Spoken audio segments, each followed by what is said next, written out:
Good morning, distinguished dignitaries, esteemed faculty members, and architects of the future.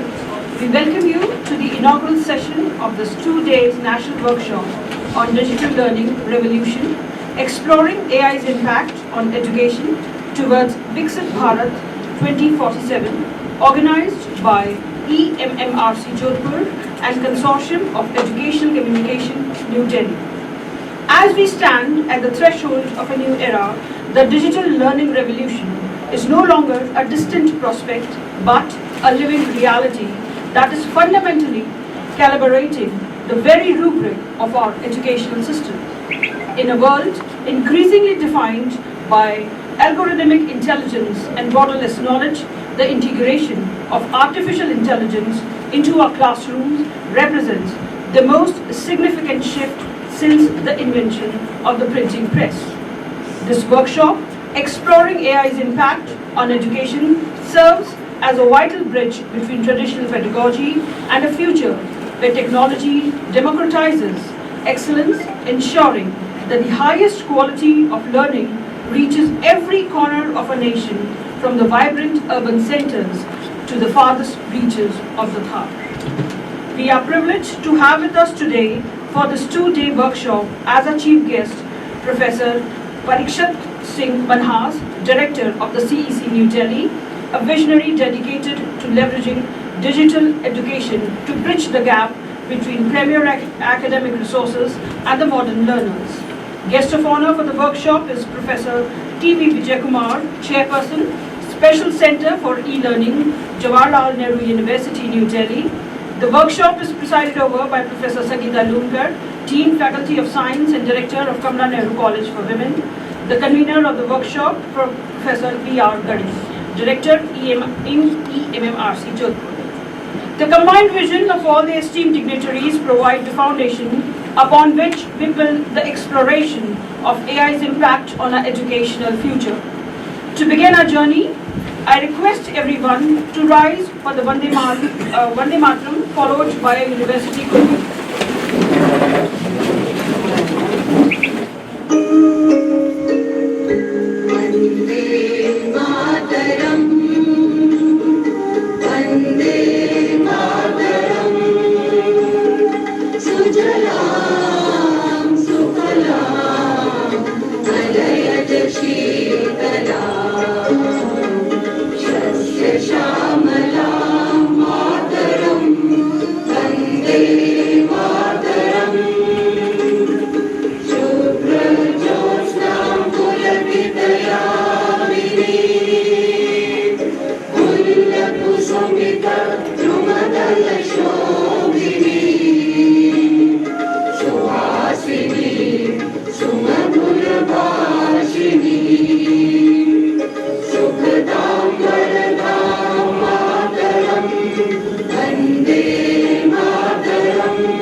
As we prepare to delve into the complexities of artificial intelligence and digital pedagogy, let us first invoke the spirit of wisdom and clarity by the auspicious lightning of the lamp.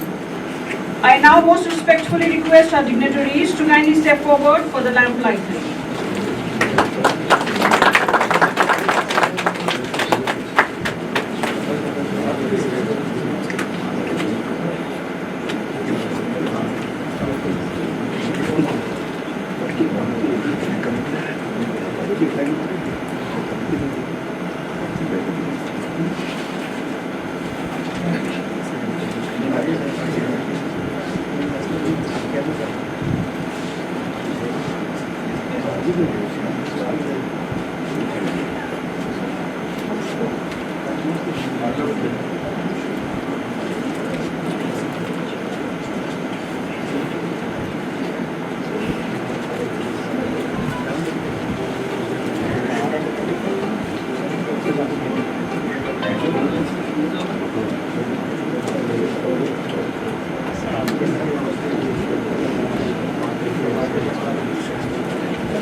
A tradition of a culture is to honor the wisdom that visits us.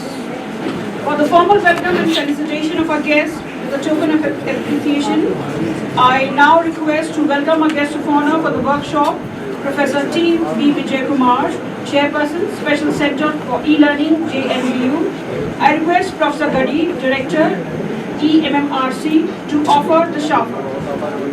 So our guest of honor, Professor T. V. Vijay Kumar, being welcomed by Professor Gadi, Director, EMMRC.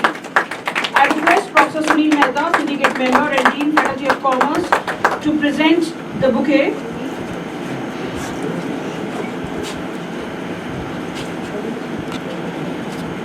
The bouquet of flowers. Flowers, the most eloquent language of welcome. I request Professor Viksit Bharat, Head Department of Chemistry and Syndicate Member, to present the memento to our guest of honor, Professor T. V. Vijay Kumar. Memento.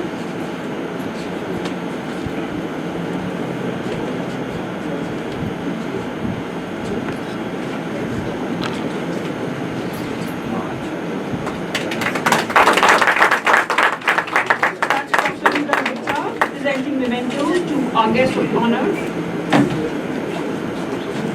Thank you, sir. To extend our welcome, To the chair, Professor Sangeeta Lunkar, I request Professor Kalpana Purohit to present the bouquet of flowers. Professor Kalpana Purohit, from our Dean, Faculty of Arts, Education and Social Sciences and Head, Department of English, presenting bouquet to Professor Sangeeta Lunkar, Chair of the workshop. To present the memento, I request Professor Genva sir, Department of Chemistry.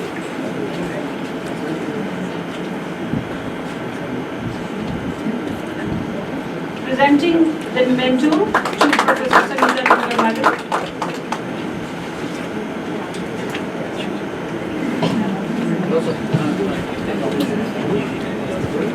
To welcome Professor G.D. Sharma sir, I request Professor Parihar sir to kindly step forward. Arvind Parihar sir.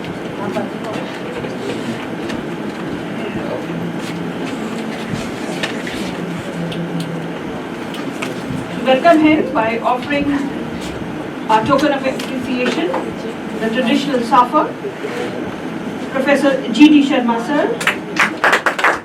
He has served as the Director of the Consortium for Education Communication and as the Secretary of the University Grants Commission.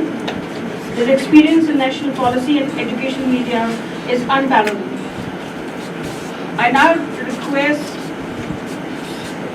Professor Ken Vyasa to present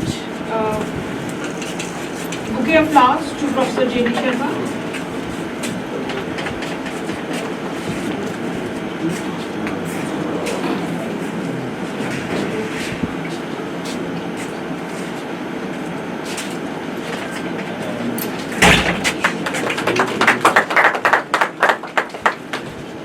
Welcome Professor Sameer Sahasrabudhe from IIT Gandhinagar. I invite Professor Gyan Singh Ji Shekhawat sir to kindly step forward and present him the bouquet.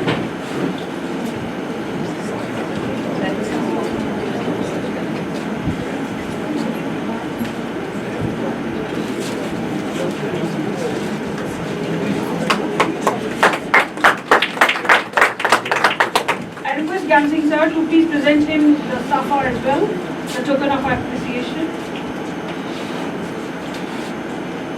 Professor Sameer Sahasrabudhe from IIT Gandhinagar, Department of Humanity and Social Science.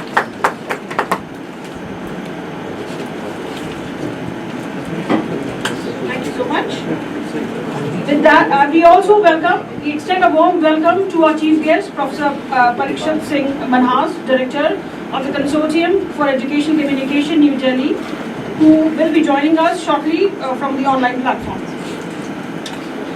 To officially set the context for this two-day technical journey into the future of pedagogy, I invite Professor B.R. Gadi, Director of EMMRC Jodhpur, to deliver the welcome address and share the vision behind this workshop.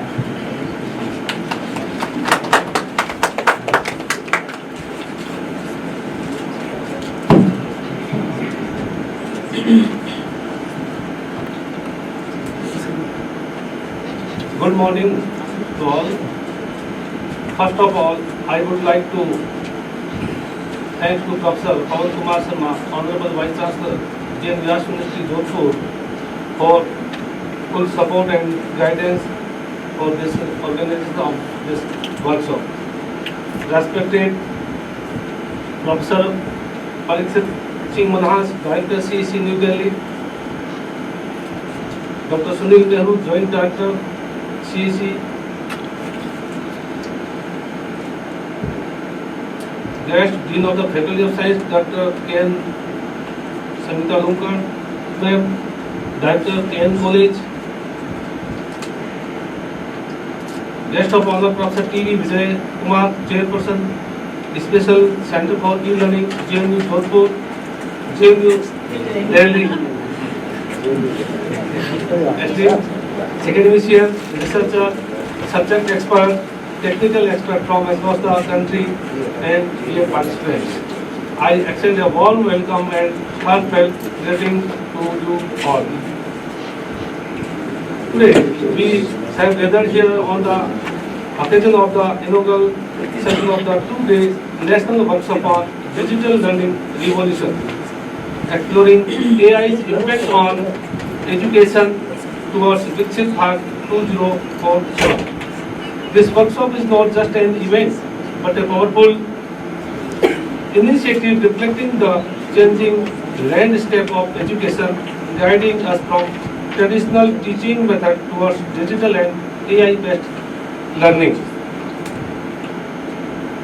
This workshop is organized by CEC New Delhi and collaborative with the EMRC Jodhpur. This workshop stands as an excellent example of innovation and technological empowerment of the field of education. In today's digital era, artificial intelligence is transforming both the direction and nature of education.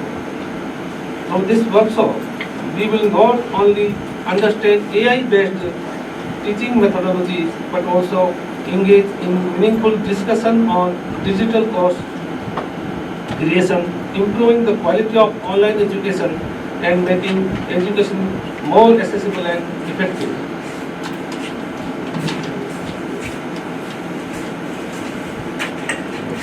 I welcome to resource person Professor Samir Shastrabudhe, IIT Gandhinagar, Professor G.P. Sharma, formerly Director CEC and Secretary UGC, Dr. Amit Kumar Verma, Manipal University, Dr. Ramesh Chandra Sharma, DR, Ambedkar University, Delhi, Professor Vinod Satiji, Praveen Kumar Jha, and Pedro sir from CEC, our academic organizer. It is indeed a matter of great pleasure that experts, academicians and researchers from across the country are participating in this workshop. This diversity will provide us with new perspective and create a strong platform for knowledge exchange. Today, in this conference hall, many outside of the Rajasthan, like Delhi University with Dr. Narpat Narewal Group and Rajasthan University, Jaipur, Almora, UP, Uttarakhand, and other some institutes of Jodhpur like Agriculture University, Mahila Priti Mahavidyalaya, Latu Memorial College, Akhri, and other institutes are involved in this workshop. Except our university also, our university, different departments, science, arts, commerce, and other faculties are involved in this workshop. I would like to say that this workshop has following two important themes. One is the digital education and second is the MOOCs preparation. The digital learning with AI, designing of digital content with AI tools, future of AI in digital education, MOOCs and NEP 2020, MOOCs development and issues in MOOC preparation, and panel discussion amongst resource persons and participants and hands-on training are the important our themes of the workshop for learning of the AI-based digital education. Furthermore, this initiative is an important step towards realizing the vision of Viksit Bharat 2047, aiming to make our education system technologically advanced and future ready.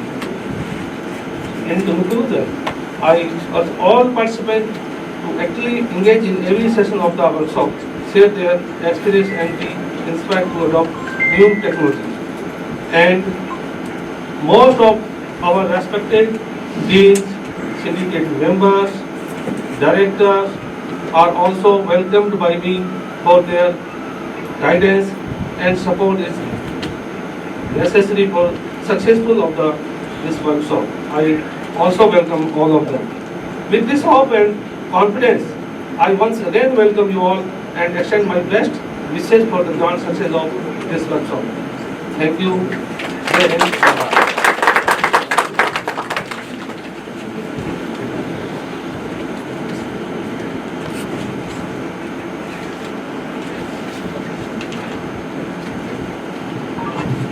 Thank you so much, sir. To understand the academic framework of e-learning, we are privileged to have with us Professor Vijay Kumar, T.V. Vijay Kumar, Chairperson, Special Center for E-Learning, JNU, New Delhi. Professor Kumar is a distinguished expert in database management systems and data warehousing, bridging the gap between core computer science and accessible online education. As a leader in e-learning initiatives at one of India's premier institutions, his insights into the infrastructure of digital platforms will provide a roadmap for institutions looking to scale their online presence. I invite you, sir, for your guest of honor address.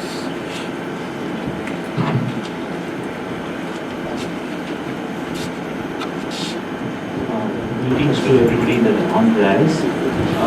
I work in the area of AI, data science. My background happens to be mathematics, applied mathematics, and then I did my PhD in computer science, especially in the area of databases. This is a fourth industrial revolution we talk about, which started with the steam engine, the first industrial revolution. Again, every industrial revolution has created some impression among people that they might lose jobs, but they did not. It created, in fact, more jobs. We went to the second industrial revolution, electricity, again more jobs got created. We went to third industrial revolution when PCs came to India. People were so scared that it may take people's job, but actually it did not happen. You just imagine the software jobs got created at that time. Because when technology improves, you can have more things, and in order to give you more things, you need to have better software. So interestingly, now we are in the Industry 4 revolution, where AI significantly plays an important role. I was part of various initiatives in India because I represent the country in the UNESCO AI Forum in Mexico, where people from across the world came in 2018, and they were all discussed about AI and how much the countries are investing into AI. And then I was part of the initiatives in France. We led to an MOU with France, and I went as part of the delegation to France to sign an MOU with AI in mathematics. Yeah. But one thing is for sure in academics also, if somebody is not using AI, he will lag behind in academics. But there are other interesting things which I will try to emphasize on. AI is nothing new, it came somewhere in the 50s. It was introduced by John McCarthy, Marvin Minsky and Klaus Steiner in one of the workshops, but they could not have realized the potential of AI to be the fact that machines were not good enough and that technology was not enough. Somewhere again it came back when machine technology improved in 90s and 2000, and sooner the AI scientists started believing that they are going to develop machines that are going to be like humans. But actually it did not happen, and it will never happen. Let me be very clear about it. The reason are very clear. They underestimated the human brain, which was more complex. We get from neurons interacting with each other to come out with a solution. Actually, the human brain is a black box. That means you get something input, you get something output, without knowing how the output was generated from a given input. There are various interactions that take place between neurons to produce an output. And if the brain is a black box, how will the machine learn how the human does it? The machine, not even in near future, even distant future, is not going to behave like humans. There is a good part, side part of it, and bad part of it. The pros of this situation is that humans are still relevant. That means they are relevant definitely when it comes to interpretation, reason making. Humans are far ahead of the machines. There are many reasons behind that. Today, machines can think, but they cannot think in consciousness because they don't have emotions. Since they don't have emotions, they can build this. Humans have emotions. So humans have a way to find a way between 0 and 1. It's like saying that either you are hanged or you live or you die. Humans find a way in between the two also. But machines will never find a way in between. Because that's so ruthless, they don't have emotions. So what is going to happen is that there are certain aspects where machines are very important. The idea of what is the idea? Because when I was in Mexico, they were talking about every Indian. And I don't know how many of you know Mexico has a big contribution to India. The vegetable you eat the most is potato, which came from Mexico. Rajma came from Mexico. Portuguese brought it. Like samosas came from Middle East. Jalebis came from Middle East. I had a wonderful jalebi in Mexico also. So a lot of things are being given from there. Though now we have molded according to our requirements. So the media there asked me, what do you foresee about AI? Because that was the initial stage where every country was investing in AI. I said AI is definitely going to improve the productivity, and that is the ultimate goal of AI. Things become much faster, but at the cost of reducing the ability of the human. The more the AI becomes better, the less capable the human becomes. Now the danger of this is, once the machine stops working, what will happen to humans? Even if you today, if you take the Google map away from the Ola system, just imagine what you do with this. Because he himself is not familiar. Now this is the case of these, today we talk about in e-learning, chat GPTs. It's very interesting. Everybody in English has improved. When they speak, it's a different English, and when they write, it looks different English. And when sometimes we ask, what do you mean by what you have written? So they say, we don't know, let us ask the chat GPT. So, but this chat GPT is interesting. It will never give you an accurate answer, not now, even in future. There are reasons behind that. Definitely the answers are likely to be biased. Because it totally depends on some of the sources from which it creates the answer. Because sources are biased, so it will create answers from those sources, the answers are also going to be biased. So the biggest challenge in AI is the bias. That's why they say if you want to do research in AI, you have to do research. It can never give you accuracy more than 70%. It can never give you accuracy more than 70%. So that means you are going to have an answer. So that is where humans become important. The remaining 30% who will take care of. You know, the difference between a human and a machine is, machines are pre-trained for certain type of questions and to provide an exact answer. But when you give to a chat GPT, they are ad hoc questions. If machines finds a way to find the best possible answer because they cannot find the best answer. But when it comes to humans always find the best answer. And their ability to cope with any type of questions. You ask anything, they will answer. But the same machines are not, because humans created them. So the emphasis in education, especially we are moving from education 4.0. Now what does it mean if humans are relevant to this? That is what teaches Industry 5 revolution. That is, humans and machines are going to complement each other. There are certain tasks machines can do faster, humans cannot do. And there are certain tasks humans can do, machines cannot do. And that is what is all about Industry 5 revolution, and that is I will talk about in my talk from Industry 4.0 to Education 4.0 to Education 5.0. That how the transformation is taking place. But one thing is very clear today when teachers teach in a class, when they teach and say have the students, ask students, have you followed 2-3 head shakes, and they find that everybody has followed. You use an OR operator rather than an AND operator. And if you, even one head shakes, they are believed that every entire class has. But here AI can be of great help. It can identify slow learners, moderate learners, and fast learners, and have different content preparation for each type of learners. So that they are simple way is have a tool which has a text student reads, and in between the text he gets pop-up questions. And you can identify that how much student correctly answers them, one, how fast they answer them, two. So this is how they can find slow learners, moderate learners. So education, because of AI, has to move from 1 to M to 1 is to 1. And that is what is important. So what it means is, today we wait for one student head to shake or say that he has understood. AI would enable that when everybody understands, then only you will use. So you are moving from an OR operator to an AND operator. And that is what AI can do. And that is what humans are still relevant, because, you know, they say online teaching. COVID time, it came as a blessing in disguise. People criticize it, but we should not. There can be certain things that can be done online. For example, doubt solving and other things can be done online. But when it comes to teaching, proper classroom teaching, it is all that should be always offline. You can have any number of robots teaching you. Robots can teach you, but when it comes to answering any ad hoc questions raised by the student, they will not be able to answer them correctly. The teacher, it is not going to be a monologue, it becomes a dialogue, lot of interaction, and that is where humans are also there. So, I remember one thing I would like to finish with that. I'll talk about some DITAW, data information knowledge investment.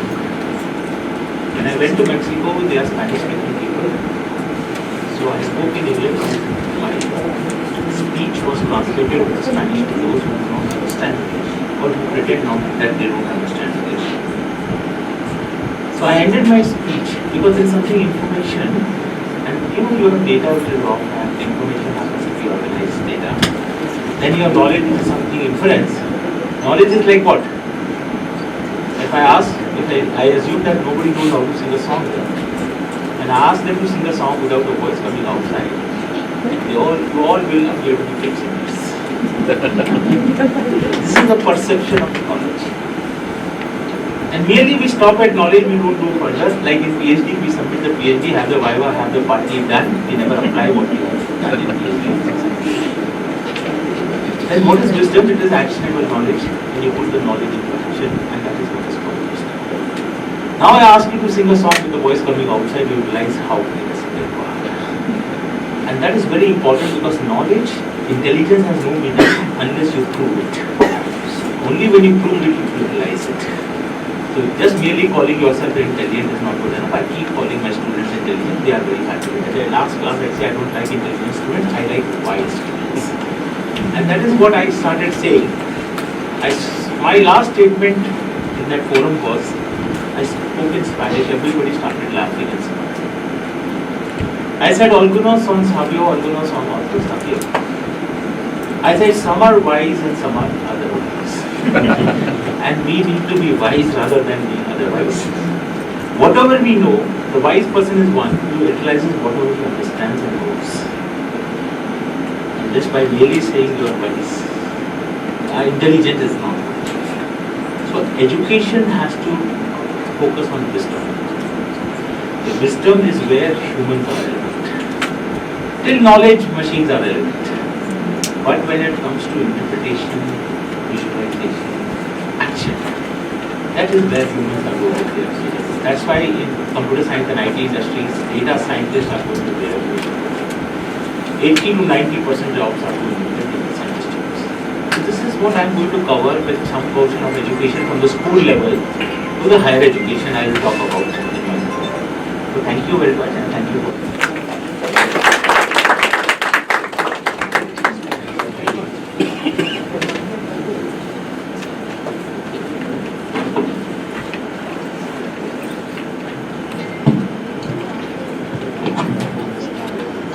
Sir, for your deliberation. We all sitting here will agree to this very fact that machines will never replace humans.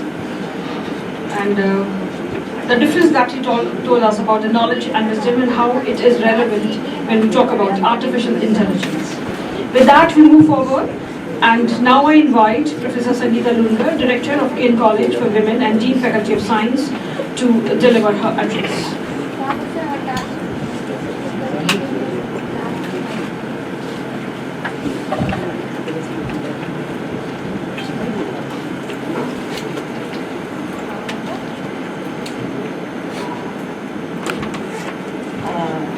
I think Professor Manhas has not joined us. In his absence, respected chief guest, distinguished dignitaries, esteemed resource persons, T.V. Vijay sir, Vyas sir, and Sameer sir, learned faculty members, dear participants, and my dear students. I see some students sitting here. It gives me immense pleasure and deep sense of pride to be present here today at the EMMRC Center of Jain-Narayan Vyas University, Jodhpur on the occasion of this highly relevant and forward-looking national workshop. At the very outset, I would like to begin with a powerful thought. Artificial intelligence will not replace teachers, but the teachers who use AI will replace those who do not use. So definitely, we need to learn AI. As Professor Vijay said, machines do not have emotions. Teachers, they do have. So we should leave behind this fear that AI is going to overcome teachers. The statement beautifully captures the transformative phase through which the education is currently passing. As highlighted in the workshop theme, this two-day program, Digital Learning Revolution, Exploring AI's Impact on Education towards Viksit Bharat 2047, is not just an academic event, but a visionary step towards redefining the future of education in India. We are living in an era where the technology is no longer a support system. It is becoming the backbone of education. Artificial intelligence, machine learning, and digital platforms are reshaping how the knowledge is created, delivered, and consumed.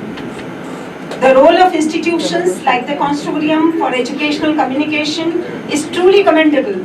Since the establishment in 1993, CEC has been instrumental in democratizing education by leveraging digital technologies and MOOCs, ensuring that quality education reaches every corner of the country. Similarly, EMMRC Jodhpur has played a pioneering role in developing digital content, MOOCs, and contributing significantly to the national mission of accessible and inclusive education.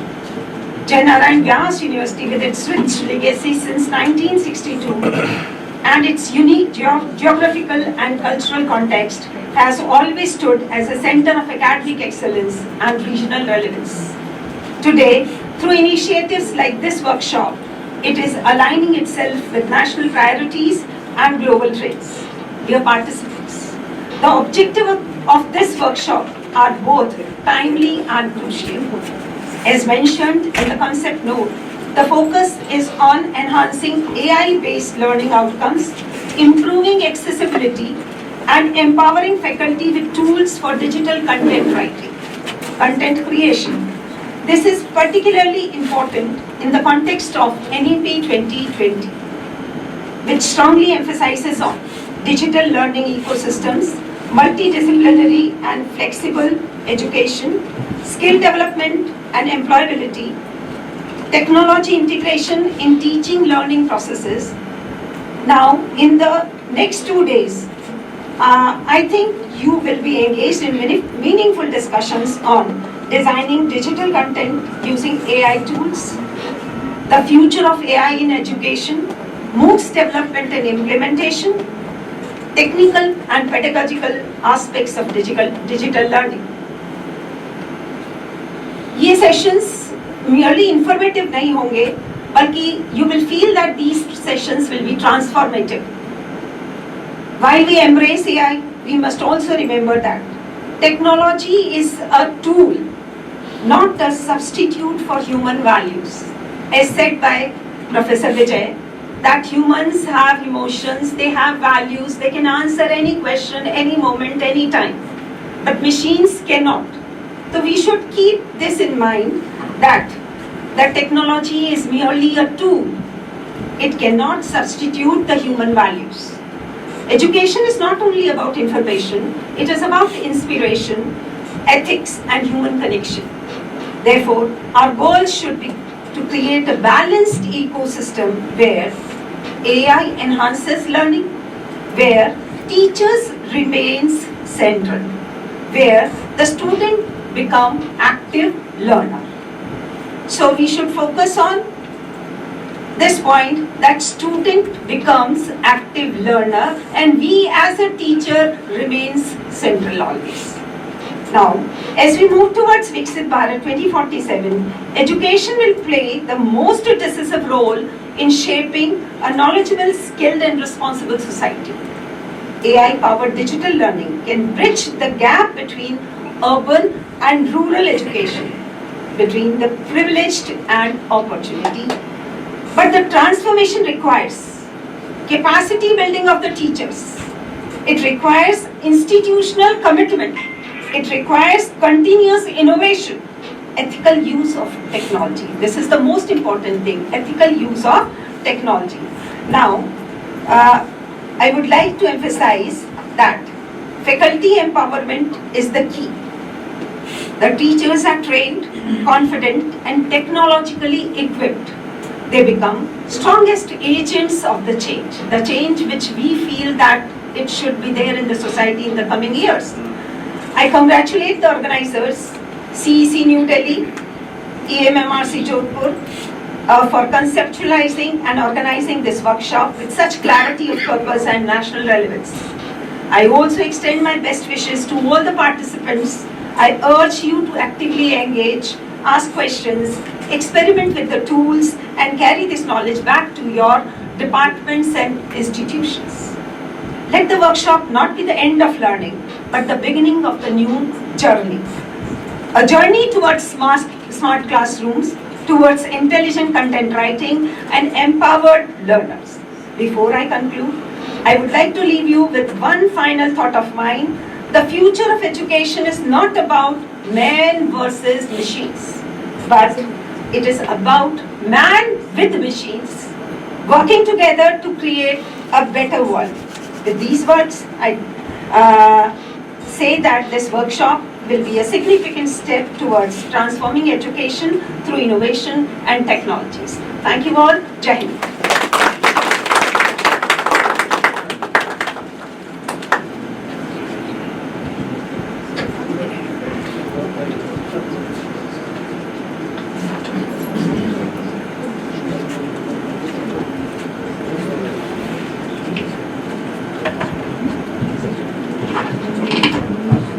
Thank you so much, ma'am, for inspiring words. The Consortium for Educational Communication stands as the academic apex body for media centers across India, acting as a powerhouse for democratizing knowledge.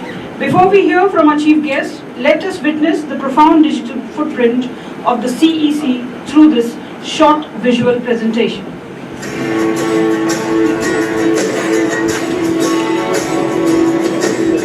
From ancient Bharat to modern India, education has always occupied a place of prominence in Indian culture and tradition. Nalanda, Taxila, and Vikramshila, the world-famous centers for learning, were the epitome of such education and attracted students from the remotest corners of the planet. Ancient India has given the world wisdom, yoga, Ayurveda, and classical art forms.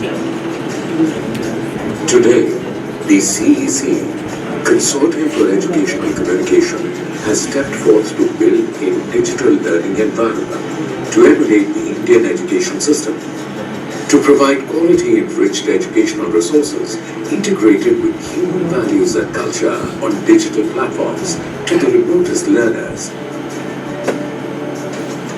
CEC was established in the year 1993 as a pioneer of digital education in the country to address the issues related to higher education. CEC is the national coordinator for Swayam MOOCs and 7 Swayam Prabha DTH channels to address higher education needs through digital media to take education to the remotest learner. CEC and its 20 educational multimedia research centers, EMRCs, are spread across the length and breadth of the country with more than 500 trained workforce, state-of-the-art equipment and infrastructure. Besides owning the largest digital educational content repository in Asia, CEC has more than 14,000 enrichment videos spread across 74 subjects, approximately 24,000 e-courseware modules, over 19,000 short learning objects, over 8,000 live and recorded lectures, over 650 massive open online courses and over 2,000 courses have been delivered on the SWAM platform for UG and PG courses. Moving towards the National Education Policy 2020, CEC has created e-courseware modules based on the UGC model curriculum, which are CBCS compliant, developed by pan-India subject experts, and validated and certified through a two-stage peer review process. It is a complete learning package containing question banks with MCQs and assignments, providing instant assessment of learning outcome. It can be accessed free of cost. CEC has developed approximately 24,000 e-content courseware in 87 undergraduate subjects, covering 4 knowledge streams: art, language and literature, social sciences, natural and applied sciences, and management and other professional courses.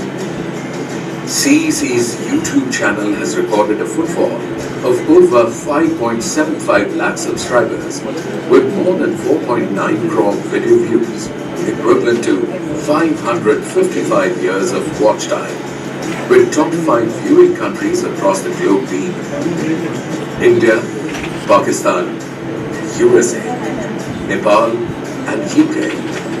CEC's digital content can be integrated within traditional pedagogy through blended and flipped learning, short learning objects to teach concepts, portable e-content, video on demand through CEC web portal, subject-based content provided locally through lab, MOOCs, massive open online courses providing knowledge and course credits, DTH channels, free to air across the country. India's National Education Policy NEP 2020 is an ambitious roadmap aimed at realigning the country's education system to meet 21st century needs. The NEP envisions a learner-centered paradigm that prepares individuals for global competitiveness. CEC serves as a key enabler of NEP 2020 by democratizing access to quality education, empowering learners with flexible, affordable and skill-oriented learning pathways, taking a holistic approach to learning, offering content in other Indian languages, and internationalization of education that align with the NEP's focus on lifelong learning and multidisciplinary education based on Indian knowledge systems. Our higher education system has its own share of challenges, like low gross enrollment ratio (GER) of 28.4% in higher education sector, scarcity of faculty, infrastructure and facilities, various socio-economic and geographic barriers, high cost of higher education, learning habits and abilities, lack of opportunities to pursue interests. Here, CEC has the capacity to address these challenges by carrying out online content activities, which include designing, development, and dissemination of digital educational content, running of e-courses, and conducting proctored online examinations through National Testing Agency, NTA. Further, CEC has translated educational content in Hindi and 8 other Indian languages. Various courses have been translated by CEC to increase the accessibility and reach of its online learning resources to the rural populace of India. Moreover, to create ICT-based learning environment in the country, CEC engages its learners through documentaries and educational videos, simplifying complex subjects. They are based on UGC prescribed syllabus, bridge language and cultural barriers, cater to diverse learning styles, foster curiosity and critical thinking, create an interactive educational experience. CEC's Prakriti Documentary and Film Festival has gone international, taking education beyond books through holistic education. The festival creates awareness, sensitizing people about issues like environment, development, human rights, and Swachh Bharat. CEC's Educational Film Festival converges students, filmmakers, and experts It awards directors and academicians for excellence in educational videos in 12 different categories. CEC regularly organizes capacity building workshops, national and international seminars, faculty development programs that create opportunities for faculty members to develop and adopt digital pedagogies across a range of subjects, keeping up to date with latest digital tools. CEC also organizes Edu2 and Edu-Right competitions on the theme of digital education. CEC's Educational Multimedia Research Centers, EMRCs, have garnered prestigious national and international awards for their innovative and high-quality educational content. Their impactful work in enhancing digital education reflects excellence and dedication to advancing knowledge through media. At CEC, we empower people with the power of knowledge. We are honored to welcome Professor Dr. Viksit Singh Manas, the Director of CEC and our Chief Guest, New Delhi. Professor Manas is a distinguished academic leader and researcher, currently serving as the Director of CEC New Delhi, an expert in sustainable tourism, digital learning and brand positioning. He also served as a professor at the Business School and the School of Hospitality and Tourism Management at the University of Jammu. His administrative career is marked by significant leadership roles, including serving as the chairman of the Jammu and Kashmir Board of School Education and the director of the State Council of Educational Research and Training in J&K. Internationally recognized for his scholarship, Professor Manas has held several prestigious visiting professorships in countries such as Russia, Malaysia, Peru and Kazakhstan, and has contributed over 150 research papers and 10 books to his field. His current focus at the CEC involves spearheading digital content creation and ICT-enabled learning innovations, playing a pivotal role in the implementation of the National Education Policy 2020. We look forward to your insights on how AI will shape the workforce and education towards the goal of Viksit Bharat 2047. Over to Professor Viksit Singh Manas. तो सबको नमस्कार। आप सबका बहुत बहुत आभार कि आज आप लोग आए और हमारे इस 2-day कॉन्फ्रेंस में जो ये हमारा 2 दिन का प्रोग्राम है जो EMRC कंडक्ट कर रही है on digital learning revolution exploring AI's impact on education towards Viksit Bharat 2047। सबसे पहले जैन नारायण व्यास यूनिवर्सिटी का बहुत बहुत धन्यवाद। We are grateful to the Honorable Vice Chancellor for giving us this opportunity and helping or collaborating with our institution, EMRC and CEC. So grateful to all of the setup of JN Vyas University, Jodhpur, and grateful to all the staff members and all the dignitaries present over there. AI, artificial intelligence, obviously is a very important aspect which is being spoken about, which is being presented by various people around the globe. In fact, few days back, कुछ दिन पहले AI पे एक बहुत बड़ा summit भी new Delhi में करवाया गया और हम लोग भी यही मानते हैं. We also believe that AI is going to play a very major role vis-a-vis Viksit Bharat 2047 is concerned. But a lot of people have misconceptions also. A lot of people also think on the lines that maybe AI is not going to be that successful, or AI is going to take away the jobs of people, or AI is going to take away what human beings are doing. देखिए, सबसे important aspect vis-a-vis AI, artificial intelligence is concerned, that it will be commanded, it will be taken care by the brains who are operating the AI. So मैं हमेशा कहता हूँ, I always keep on talking about the fact that it's not the machine that counts, it's the man behind the machine that counts. अगर आप लोग chat GPT use कर रहे होंगे या अदर सॉफ्टवेयर यूज कर रहे होंगे तो आपको उसमें भी पता चलेगा the most crucial aspect is prompts. आप क्या बोलते हैं उसको क्या कार्य देते हैं एआई को करने के लिए, और उसका निचोड़ निकाल के वो आपको आपके सामने रखता है। तो बेसिक एस्पेक्ट इज प्रॉम्प्ट, क्या लिखेंगे आप, और वो आपका ब्रेन ही प्रोसेस करेगा। इंग्लिश में एक बड़ी इंपॉर्टेंट कहावत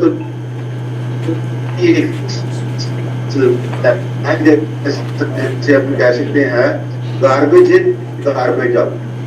अगर आप एआई को अच्छा प्रॉम्प्ट ही नहीं दे पाएंगे तो आपका एआई अच्छा रिप्रोड्यूस करके रिजल्ट भी नहीं दे पाएगा। We have so much data around the globe, इतनी ज्यादा डाटा है, इतना इंफॉर्मेशन है, आजकल इतना इंफॉर्मेशन का क्लटर है। आप सबके पास मोबाइल्स हैं, आपके मोबाइल में रोज कुछ ना कुछ नया आ रहा है, नया। The basic aspect vis-a-vis individual application always encourages innovation. We always keep talking about the fact that we have to be very innovative. हमें जो हमारी pedagogy है, हमारा जो लर्निंग स्टाइल है, हमारा करिकुला है, जो भी हम करिकुलम बिल्डअप करते हैं, we have to be very very innovative vis-a-vis that is concerned, because we want our future generations to be future ready. But जब मैं future ready की बात करता हूँ, I also talk about the fact that we should take our past along with us. We should also, past means जो हमारे cultural ethos हैं, जो युगों से वर्षों से हमारी नीतियां चली आ रही हैं, हमारे शास्त्र चले आ रहे हैं, अर्थशास्त्र जो हमारा है, जिसमें कि सारे निचोड़ दिए गए हैं कि जिंदगी कैसे जी जाए, या how you have to be politically correct and how you have to grow and how you have to rebuild nations or institutions. उन चीजों को भी ना हम भूलें, एआई के रहते हम उन चीजों को भी ना भूलें, और उन चीजों को लेके taking all the past glory, I'll say जितनी भी हमारी past glory है, taking all that together and taking all that onboarding करके हम एआई का यूज करने की कोशिश करें. This is what I really believe, this is going to be an opportunity for the faculty members, for all the teachers around our country to use this artificial intelligence in a positive manner, to build up or create subjective knowledge in a positive manner, and see to it that how you integrate it with your MOOCs. MOOCs हमारे जो massive online open courses हैं, ताकि इनको इसमें कैसे integrate किया जा सके, और इवेंचुअली मैं अभी हमारी आपकी यूनिवर्सिटी के काफी सारे स्टेक होल्डर्स यहाँ बैठे होंगे, eventually how this MOOCs could be integrated into our regular teaching and learning processes. इसको कैसे किया जा सकता है, कैसे बिल्डअप किया जा सकता है, मैं सोचता हूँ अगले 2 दिन इसके ऊपर आप लोग मंथन करेंगे, इसके बारे में डिस्कस करेंगे, और काफी एक्सपीरियंस मैं यहाँ देख रहा था. I believe professor TV Vijay Kumar the chairperson of special learning for this, Professor Sangeeta Lonkar जी का होगा, who is director of one of the women college and dean of faculty of science, and I believe all these people would be present over there. They would be giving a lot of information to you. They would be talking about a lot of things. But इसके साथ साथ मैं professor BR गदी जो हमारे director हैं EMRC के, उनका भी धन्यवाद करूंगा कि उन्होंने बहुत अच्छा टॉपिक चूज किया, and he has taken this initiative to run this thing. And Professor Sharma जो Honorable Vice Chancellor हैं, who has given a free hand social media section, and the research wing Dr. CH Pedu, उनका भी धन्यवाद कि उन्होंने यहाँ पे जाके काफी कार्य करने की कोशिश की. I wish you all very good luck for future. I wish that this conference, this workshop is very, very successful in time to come. Namaskar. Jai Hind. Jai Bharat. Thank you, Professor Manhas, for telling us as how AI is going to play a very pivotal role in the Viksit Bharat 2047 vision, and how man has to be behind the machines that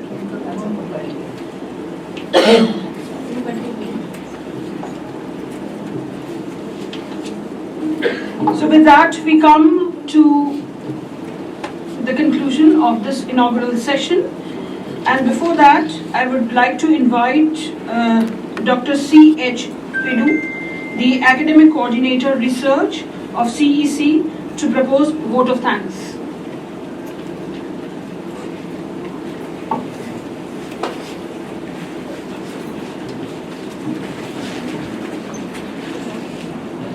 Respected guests of honor, Professor T. Vijay Kumar, special guests, Professor Sangeeta Lonkar, distinguished experts and dignitaries and participants from different parts of India.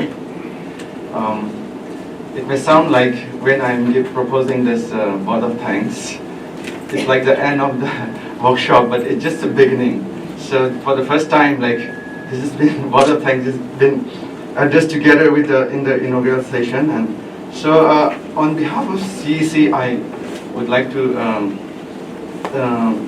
thank Professor Pawan Sharma, Honorable VC, JNB University, Professor Parikshit Singh Manas, Director, Consortium for Educational Communication.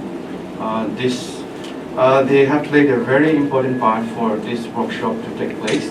Unfortunately, they could not be here because of some unavoidable circumstances. Yet we are really thankful to them for this to make it happen. We are also thankful to Professor B.R. Gandhi, Director EMRC Jodhpur, for his effort that he has put in this. We also thank all the distinguished speakers, resource persons who have come here.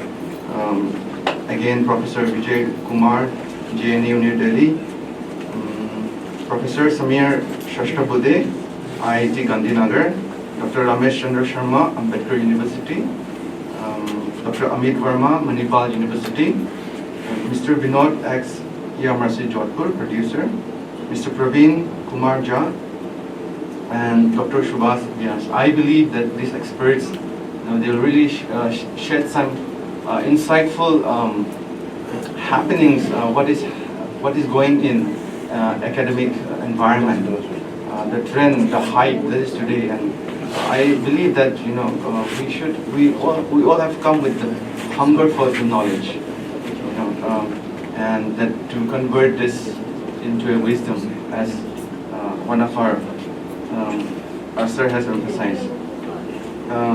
And I also would like to express my gratitude to the organizing team here, Kuldeep ji, Ajay ji, Dr. Gaurav, Dr. Subhash, cameraman Haman and his team, and not forgetting our host Rajashri Ranawat. So I look really forward to a very fruitful time and interaction. I really hope that you all will have make use of this platform to collaborate and really take forward education in India. Jai Hind, Jai Bharat.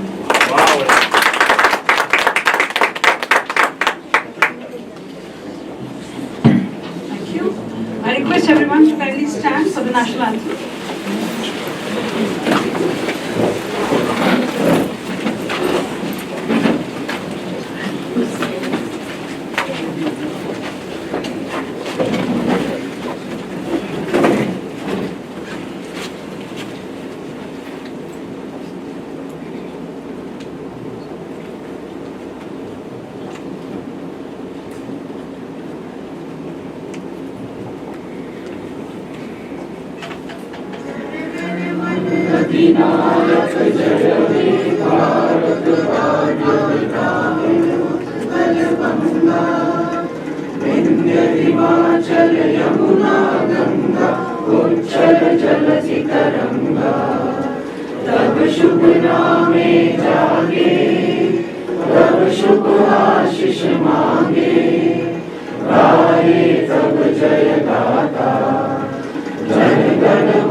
I request everyone to kindly settle down, please.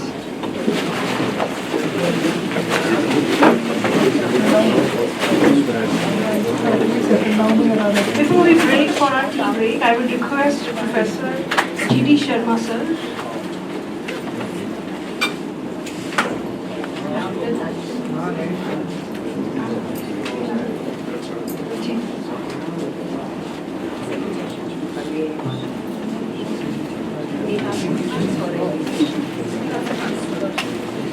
since the inaugural function is over, I thought I should take some time, and I requested Dr.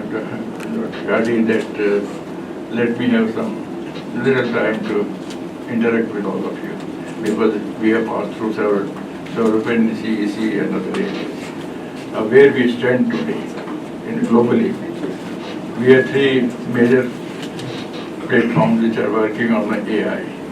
I have written on it. Now I'm changing the word from AI to machine intelligence, not AI. In fact, AI, artificial intelligence was a kind of word evolved. Presently, we have few models which are working. Started with the Sam and Tuman's work on OpenAI about the ChatGPT, which you all came to know about it. And there was a tussle between the Altman and the other colleague when it was working as a non-profit organization. In particular, there were people who said, let machine develop. Other person was, no, human should develop. The question which you were talking is, let the human develop. But the issue is not settled. It will not be settled soon. It's going to take a little more time. I'll just share 2 or 3 things and I'll come to CEC and how we came at that level. First of all, there are few platforms which I said, not only GPT, which was basically that then it came the other platforms, which Perplexity, which started changing from the source of material, where from they are drawing the source. That is the kind of thing. Then there came another platform which is called DeepSeek, which is Chinese one, of course. And then Grok also came from Beacon, which were taking real-time data and then answering your question. If they are taking real-time data, we don't answering the question. Then came the Anthropic. Anthropic also related to the aspect of research in several areas, where we stand globally today.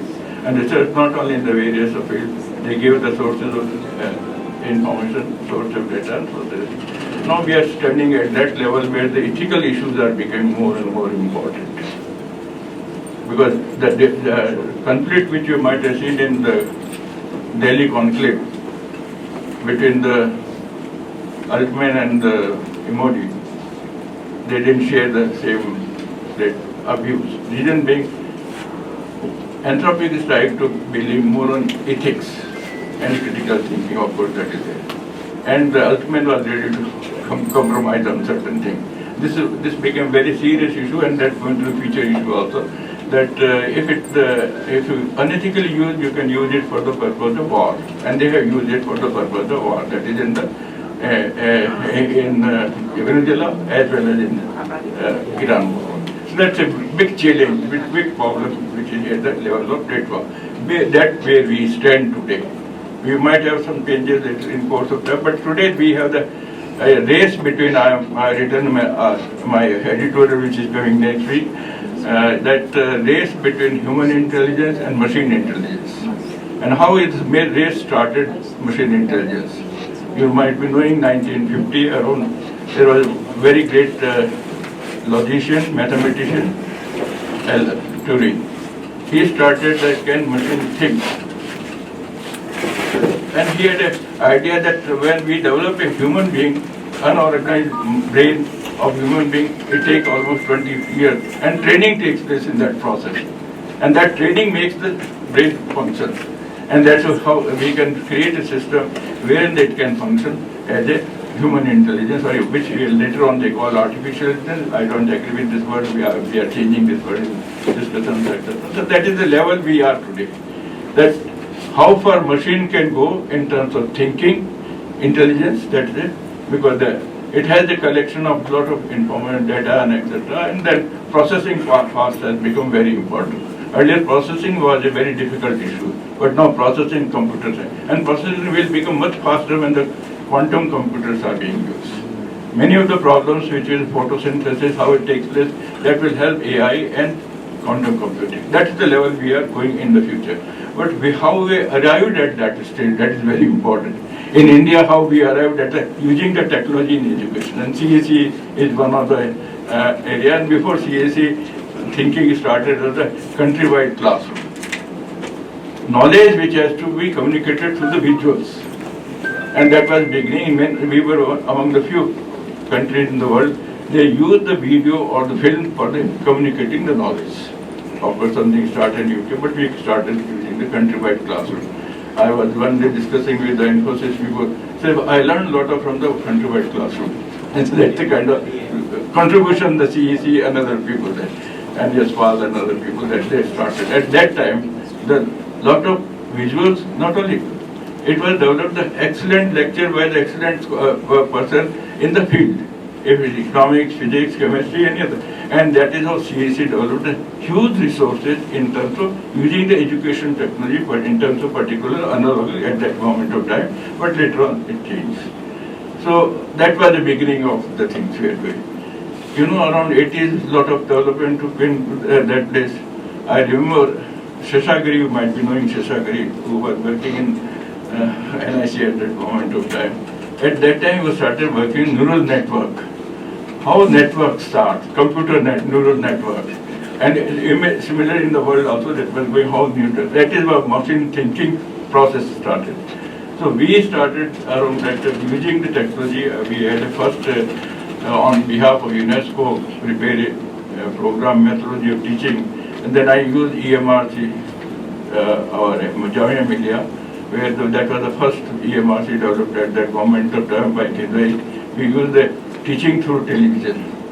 And then we used the example of cataract operations by Fuad.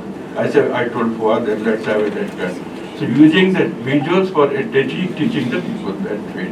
From TV this was going on, and it went on for a long period. There was a Gyan Darshan, but there was no higher education channel at that. When I joined there, we started on the aspect of education channel. In fact, Minister asked us that we would like channels immediately. Then my chairman, UGC, asked me that we should have e-content now. So there was a kind of a challenge between us, the e-content and other thing. So we simultaneously in CEC started e-content as well as the channel. And the EduSet helped us in terms of communication system. We had a VSET as well as ROT given to the universities and colleges. And through VSET you can have real time, a difference of 4 seconds, a discussion at any level. We had several centers which were interacting. And we started training in e-content development for the teachers in this. And that was the beginning of e-content development. That CEC developed the LOR, Learning Object Repository. That was short question. And first time we embedded the video because we had a strength in video. And therefore we said we can embed the video in the question. There's a question, answer is given through video and a text is also there. That was the first change in the LOR, Learning Object Repository, that was created in the CEC. And the e-content started that moment of time. But e-content was a part of a beginning, but then later on it came in terms of the developing content in terms of massive offline courses, etc. That's where we stood that. CEC developed, there are 21 centers like this one, and any other center with a lot of e-content developed. In the earlier in general e-content and later on in MOOCs form. But now there is another change which is coming. And the other change is that how do you integrate the development in AI in terms of teaching learning process as well as turning the MOOCs or e-content using the AI. In fact, many of the places this is becoming possible for doing it. The challenges are there, but at the same time, now the lot of help is being given to teachers in carrying out these tasks. Much more is that the AI, which I call machine intelligence, which is going to grow a little more than what it is at a still nascent level. You give the prompt, they have collected information at a certain level, you give that we would like a syllabus of this subject, they collect 20 universities their syllabus and your prompt gives them, they create a syllabus this thing. So today's challenge would be coming to the centers of CEC and all the EMRC, AVRC, that how to convert. First conversion was from the video lectures to the e-content. Now e-content to developing through the integrating the in e-content with the AI or machine intelligence that we that issue is the future challenge. And maybe next time when I can say how AI is going to help you in converting into the MOOCs or some of the aspects of education. There is system on it. And then you find this particular technology which is helpful for research, which is helpful for the content generation, content sharing, etc. Of course, they depend on several other sources of content where the data bias may be there and is always there. If you took the data source of the ChatGPT, if you look the data source of Perplexity, if you look the data source of the Grok or data source of the Anthropic, you would find a lot of difference between them. And whatever the data source it comes there, and it is now real-time becoming. It may take real time, and it is taking real time. So that is the challenge which I can. How do you integrate the e-content, MOOCs, etc. This is next change which is going to come for CEC and other organizations, linking the content or MOOCs, whatever, with the AI integrated. Earlier we embedded the video in the e-content, which was not earlier embedded because they don't have the power of knowledge which was already out. Now it's going to integrate all e-content resources, including the development of our videos, etc., in the with the help of machine learning or machine intelligence. That is what called. So that is the challenge which I thought I'll share with you, because since you are going to talk on this subject, I really took a little time and I said let me share with these what are the challenges we put up. On AI, challenges are much more globally, but challenges for the system like CEC or systems like how do you integrate, and then next would be within which you might be asked to do a lot of LMS for the particular university to carry out learning management systems, etc. That's going to next challenge for you. One is integrating with it, other is can you develop the LMS system within for the university? And many of the universities have done the LMS and they are working about it. In fact, Anthropic has signed agreement with the Chandigarh University and many others they are. That is the challenge for this particular group, particularly CEC and EMR center. How do you relate, integrate, and change from earlier we did e-content to MOOCs to now AI-enabled learning resources, evaluation systems, etc. There is a lot of scope, lot of possibilities are there, but at the same time there are a lot of challenges. Challenges in forms of biases, challenges in forms of several other things which will take. And those who own the technology, data centers, and the people, many people talk that lose the job. In fact, every time new technology has created new jobs, but different kind of jobs. Now people might be engaging data tagging. People might be curating the content which is going to be put by the AI systems or the machine intelligence. That is the kind of challenge. Sorry, I should be more time. Thank you very much. Thank you so much, sir. I invite everyone for the high tea, and we will continue all this in the second session, which we begin after the high tea. So I request everyone for the high tea. Thank you so much.